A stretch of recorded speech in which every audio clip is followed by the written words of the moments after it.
हम आज अयोध्या में मौजूद हैं। अयोध्या का सबसे प्रसिद्ध कॉलेज है साकेत विश्व कॉलेज। हम वहाँ पे मौजूद हैं और जो कर्नाटक में घटनाएं घटित हुई हैं उन्हीं से रिलेटेड हम बातें करने आए हैं यहाँ के छात्र और छात्राओं से कि वो इसको किस तरीके से देख रही हैं। क्या वाकई में हिजाब को बैन कर देना चाहिए? क्या वाकई में एक भगवा गमछा ले करके एक शिक्षा संस्थान में जय श्री राम का नारा लगाना और अल्लाह अकबर का नारा लगाना क्या ये जायज़ है? इन्हीं मुद्दों पर आज हम अयोध्या के साकेत कॉलेज के छात्र छात्राओं से जानने आए हैं कि वो उसको किस नज़रिए से देख रहे हैं। क्या मजहब नहीं सिखाता आपस में बैर रखना? इन पंक्ति का वाकई में अनर्थ हो रहा है। इसी को जानने के लिए आज हम अयोध्या के साकेत कॉलेज में मौजूद हैं और हम जानेंगे छात्र और छात्राओं से कि वो इस प्रकरण को किस नज़रिए से देख रहे हैं। आप भी एक मुस्लिम वर्ग से बिलोंग करती हैं, आपको क्या लगता है कि वहाँ पे हिजाब पे रोक लगा दिया गया, मतलब हिजाब पहन के कॉलेज के अंदर आना, उसी की वजह से इतना बड़ा बवाल हो गया? आपको क्या लगता है ये सही है या गलत? मुझे तो ये सही नहीं लगता क्योंकि हिजाब लड़कियां पहले से भी पहन रही हैं, तो एक अचानक से रोक लगाना तो ये गलत है। आप कह रही हैं कि हिजाब हमेशा से लड़कियां पहने, आपको नहीं लगता जो कॉलेज का एक यूनिफॉर्म होता है, ये यूनिफॉर्म पहन के आना वो ज़्यादा बेहतर रहेगा या फिर हिजाब लगा करके, या फिर मतलब हिंदू अपने तरीके से आए, मुस्लिम अपने तरीके से आए, तो आपको नहीं लगता उसमें असमानता फैल जाएगी? हाँ, ये तो सही है कि असमानता फैलती है, लेकिन अगर मतलब यूनिफॉर्म के साथ भी लड़कियां हिजाब पहन सकती हैं, जैसे यूनिफॉर्म के कलर का सेम हिजाब पहनना एक हिसाब से उनको मतलब लड़कियां अक्सर हमेशा से पहनती हैं, तो अगर वो ये होता है कि यूनिफॉर्म चल रहा है उसके साथ अगर वो पहनती है तो वो सही है। मैम क्या नाम है आपका? जी कुसुमा। मैम आप जो कर्नाटक में घटनाएं घटित हुई हैं हिजाब को लेकर के, आप इस पे क्या, आप इसको किस नज़रिए से देख रही हैं? क्या लगता है आपको ये सही था? ये सही नहीं है वैसे। मतलब क्या लगता है आपको कि हिजाब पहन के एक शिक्षा संस्थान में जाना क्या कहीं तक ये सही लगता है? यूनिफॉर्म अगर नहीं होगा, इक्वलिटी यूनिफॉर्म से ही आती है, लेकिन अगर आप हिजाब पहन के जा रही हैं तो आपको नहीं लगता कि असमानता फैलेगी बच्चों के लिए? ये तो पुराने समय से जब से ये चालू हुआ तब से चल रहा है ना, आज नई बात तो नहीं है कि वो हिजाब आज पहली बार लगा के चल रही है, बहुत पहले से चल रहा है ना, तो आज सवाल उठाने की क्या ज़रूरत है? जब से चालू हुआ तब से सवाल उठाने थे, आज क्यों उठा रहे हैं? तो ये गलत। आप ये किस नज़रिए से देख रही हैं? क्या ये राजनीतिक मुद्दा है या वाकई में ये सही, ये चीज़ें सही हैं, ये होना चाहिए शिक्षा संस्थान में? ये राजनीतिक मुद्दा है, जान लीजिए। और इससे पहले तो कभी नहीं उठाना मुद्दा, आज पहली बार तो उठा है, तो बस ये जान लें राजनीतिक मुद्दा है बस। मेरा सवाल ये है कि अगर धार्मिक वस्त्र पहनकर राजनीति की जा सकती है तो धार्मिक वस्त्र पहनकर शिक्षा क्यों नहीं ग्रहण की जा सकती है? आप कह रही हैं कि धार्मिक वस्त्र पहनकर अगर राजनीति की जा सकती है तो धार्मिक वस्त्र पहनकर शिक्षा क्यों नहीं ग्रहण की जा सकती? आपको नहीं लगता कि असमानता आ जाएगी अगर हम हर कोई अपने अपने धर्म का प्रचार करने के लिए अपने धर्म से रिलेटेड चीज़ें पहन के आएगा तो? जी बिल्कुल असमानता आएगी, लेकिन इसका हक हर धर्म को है। किसी को ऐसा नहीं है कि मतलब कोई जो वस्त्र पहनना चाहता है वो पहनकर कोई राजनीति नहीं कर सकता, कोई शिक्षा नहीं ग्रहण कर सकता या कोई अदर काम भी नहीं कर सकता, क्योंकि ये सामान्यता सबको है। सारा फातिमा। मैम जो कर्नाटक में चीज़ें हुई हैं हिजाब को लेकर के, उस पे आप उसको किस नज़रिए से देख रही हैं? बहुत ही अच्छी चीज़ है, जो हम लोग मुस्लिम गर्ल्स होती है उनको तो अलाउ होता ही है फैमिली में, और ऐसा भी नहीं है कि हर फैमिली में अलाउ है, जिनको नहीं होता वो भी ओढ़ना चाहती हैं, पहनना चाहती हैं हिजाब। तो ये तो बहुत अच्छी चीज़ है जो मतलब इंसान पहनते हैं, तो जो एक पॉइंट ऑफ व्यू है देखने का, तो सबको पहनना चाहिए और सबको एक मतलब एक हक होता है पहनने का। वो मैम देखिए, आपने कहा कि हमारे धर्म में ये सारी चीज़ें अलाउ हैं तो हम पहनते हैं, लेकिन हम अपने धर्म से रिलेटेड चीज़ें पहन सकते हैं, ठीक है, हम पूरा स्वतंत्र, संविधान में इसकी भी स्वतंत्रता, लेकिन क्या शिक्षा संस्थान में जाना, स्कूल कॉलेज में पहन के जाना, आपको ये किस नज़रिए से आप देखते हैं? क्या ये सही है? हाँ, ये भी सही है, बिल्कुल सही है। अगर एक तरह से देखा जाए तो अगर आज के जो ये एक माहौल चल रहा है तो उस हिसाब से पहन के जाना ही चाहिए, और जिनको पहनना है वो पहने, जिनको नहीं पहनना वो नहीं पहने, अपने ऊपर डिपेंड होता है ना मैम पहनने का। यूनिफॉर्म जो होता है, एक कॉलेज में यूनिफॉर्म भी लगता है, यूनिफॉर्म पहनने से एक देखिए इक्वालिटी होती है, ठीक, और अगर यूनिफॉर्म हम नहीं पहन रहे हैं, हम अपने धर्म से रिलेटेड चीज़ें पहन के जा रहे हैं, आपको नहीं लगता कि वहाँ के माहौल में असमानता आ जाएगी? हाँ, असमानता तो आएगी। यूनिफॉर्म पहने आप कॉलेज जाएँ, अपना जो हिजाब पहनिए आप उसको उतार दें, फिर जब वापस आने लगे तब फिर आप पहन लें। मैम क्या नाम है आपका? खुशनुमा। मैम आप अयोध्या से पढ़ाई कर रही हैं साकेत कॉलेज से, तो मैम आप उसको किस तरीके से देख रही हैं? आप भी एक अपने अपने धर्म से रिलेटेड चीज़ों को फॉलो कर रही हैं, पहन के आती हैं हिजाब नकाब वगैरह, आप कैसे देख रही हैं इस चीज़ों को? ये तो हम लोगों के अलावा पर ही पहनना भी बहुत ज़रूरी है हम लोगों के यहाँ, इसलिए इस पर कोई वो नहीं ना।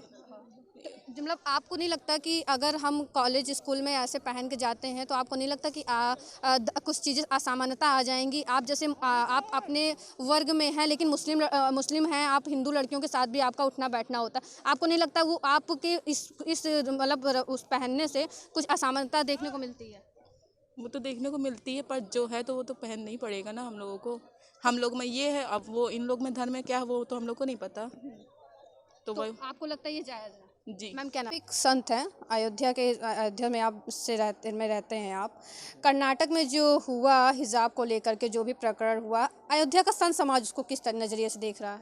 देखिए, अयोध्या के साधु संत जो है, ये जो प्रकरण हुआ है, तो जैसे यहाँ स्कूल में जो है जो ड्रेस पहने जाते हैं, जो रूल है वहाँ के, तो उस रूल के आधार पर वहाँ के जो है जो भी लड़के हैं लड़कियाँ हैं उनको उस ड्रेस में जाना चाहिए। जो गरीब हैं या अमीर हैं उसको भेद को मिटाकर वहाँ एक इसीलिए ड्रेस बनाया जाता है, तो उस ड्रेस में जाना चाहिए। और बाकी जैसे हम संत हैं, नागा बाबा हैं, अगर हम चाहें कि धोती पहन के स्कूल में जाएं तो क्या ये संभव है? क्या आप विरोध नहीं करेंगे?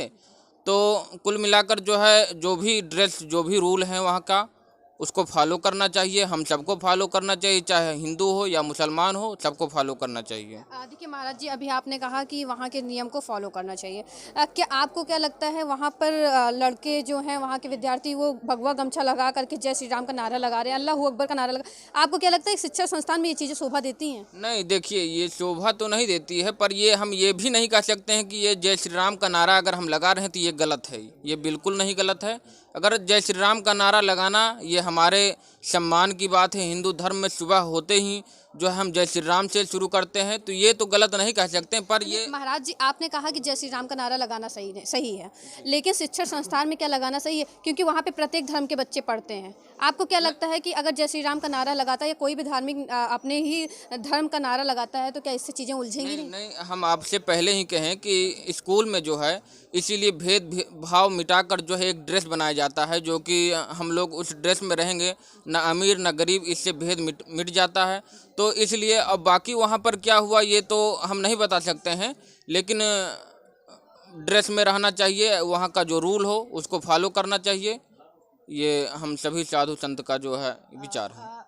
महाराज जी कह रहे हैं कि अगर शिक्षा ग्रहण करने जा रहे हैं तो वहाँ पे बुरके की या फिर हमें किसी धार्मिक वस्त्र की जरूरत नहीं है, क्या कहें? को ये लगता है कि सबसे पहले बुर्का की जो बात हो रही ना, बुर्का कहीं भी देखो, स्त्री को हम लोग आज़ादी दे रहे हैं, उनको इक्वल मानते हैं, समान मानते हैं, तो बुर्का को क्यों लगते हैं? जब हमारे यहाँ पर्दा प्रथा जो है वो ख़त्म हो चुकी है, तो क्यों लेते हैं? नहीं कि हिंदू के लिए ख़त्म, मुस्लिम के लिए नहीं थी। भारत एक है, संविधान एक है, तो सबके लिए होना चाहिए। यदि वास्तव में हम स्त्रियों का उत्थान चाहते हैं तो बुर्का पे ऑलरेडी बैन लगाना चाहिए। पता नहीं कितने मुस्लिम कंट्रीज है वहाँ पे बैन लगा हुआ है, और स्कूल में एक लड़की आके बुर्का में जा रही कोई, तो वहाँ पे तो और मजहबी राइस फैलेगा ना, आपसे झंझट होगा, किसी के ऊपर कोई कमेंट पड़ेगा। यदि आप पढ़ने जा रहे हैं तो वहाँ पे बुर्का या भगवा का कोई अस्तित्व नहीं है। वहाँ पे जो उस विद्यालय का गणवेश हो वो सबसे ज़्यादा अहम महत्व रखता है। मुस्लिम महिलाएं कहती हैं कि हमारे धर्म में है कि हम अपने तन को ढक के रखें और हमारा जो परिवार है वो हमें फॉलो करवाता है इन चीज़ों को। मुस्लिम महिलाएं जो कहती है कि हमारा धर्म है, मुझे वो कवर करने के लिए जो भी कर रहा है, एक व्यक्ति को अपना इज्जत बचाना है, कैरेक्टरवान होगा ना, तो वो बुर्के में रहे या ना रहे,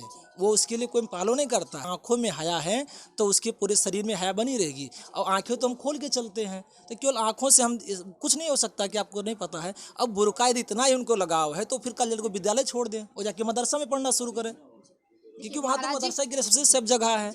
महाराज जी देखिए, आपने कहा कि अपने मतलब एक यूनिफॉर्म को उसमें लाना चाहिए। आपको नहीं लगता अगर संत समाज भी भगवा वस्त्र पहनता है, केसरिया वस्त्र पहनता है, हर जगह वो उसी वस्त्र को पहन के जाना, कल को अगर इसके विरोध में लोग आ जाएंगे तो आपका नजरिया क्या? सुनिए, मैं बता रहा हूँ, भगवा जी से जो मंदिर के पुजारी है महाराज जी हमारे हनुमानगढ़ी के हैं, तो यहाँ पे केवल हम हिंदू समाज के लोग ही हनुमान जी के मंदिर के पुजारी बनते हैं। ये हमारा विद्यालय नहीं है, हमारा धर्म और विद्यालय, धर्म और शिक्षा दोनों अलग अलग चीज़ें हैं। यदि वो अपनी मजहबी शिक्षा में किसी मदरसे में यदि बुर्का पहन के जाती हैं तो उनके लिए कोई इसको मना नहीं करता, बट वहाँ पे जहाँ पे हिंदू मुस्लिम सिख ईसाई सभी बच्चे जाते हैं वहाँ पे उनके लिए एक कोड नियमित होता है। हम साधु समाज के जो लोग होते हैं, भगवा जो होता है है ये शौर्य का प्रतीक है, त्याग का प्रतीक है। अब उनका वो काला किस चीज़ का प्रतीक है? वैसे काला रंग तो हमारे यहाँ शुभ माना जाता है। अब विद्यालय में हम शिक्षा ग्रहण करने गए हैं, वहाँ पे हम राजनीति करने नहीं गए, यदि सच में उनको पढ़ना है तो। और एक चीज़ आप और देख रही हैं, जो कल बुरके में आकर के प्रोटेस्ट करती है ना, वही जाकर के राहुल गांधी जी से देखो बिना बुरके के मिल रही हैं। तो क्या राहुल गांधी जी के प्रमाण पत्र लिए खड़े हैं कि हम उनके साथ कुछ गलत नहीं करेंगे? ये कहाँ से हो रहा है? यदि वो पढ़े लिखे आपने समाज। राम जन्मभूमि के महंत सत्येंद्र दास जी मौजूद हैं, हम उनसे जानेंगे कि वो किस नज़रिए से देख रहे हैं कर्नाटक में जो बवाल हुआ है। महाराज जी, बहुत बहुत स्वागत है आपका। महाराज जी, जो कर्नाटक में हिजाब को लेकर के, नकाब को लेकर के घटनाएं घटित हुई, उससे संत समाज किस तरीके से ले रहा है? देखिए, शिक्षा जो यह एक धार्मिक नहीं, शिक्षा एक ज्ञान का स्थान है। तो ज्ञान के स्थान में जो उसमें एक व्यवस्था होती है, और ये व्यवस्था जो होती है वहाँ के प्रिंसिपल हों, प्रबंधक हों, इन लोगों को उसको करते हैं कि ये व्यवस्था है। उसके बाद उनके साथ किस किस यूनिफॉर्म में आना है, इसकी भी उनको यहाँ नियम है, हर जगह है, सभी स्कूलों में है। और यदि नकाब पहन करके जाने के लिए वो मना करते हैं तो उनके यहाँ ये नियम नहीं है, इसलिए उन्होंने मना कर दिया। तो जो मना कर दिया तो इसमें शरीयत के साथ उसको जोड़ना नहीं चाहिए। इसके चाहिए कि जो विद्यालयी नियम है उसका पालन लड़कियां करें, वो हिंदू हों या मुसलमान हों, लड़के हों। वह दोनों प्रकार की जो घटनाएं वहाँ हुई हैं, नकाब पहन करके जाना और जय श्री राम का नारा, क्या गेरुआ वस्त्र धारण करके जाना, ये दोनों बातें वहाँ गलत हुई हैं।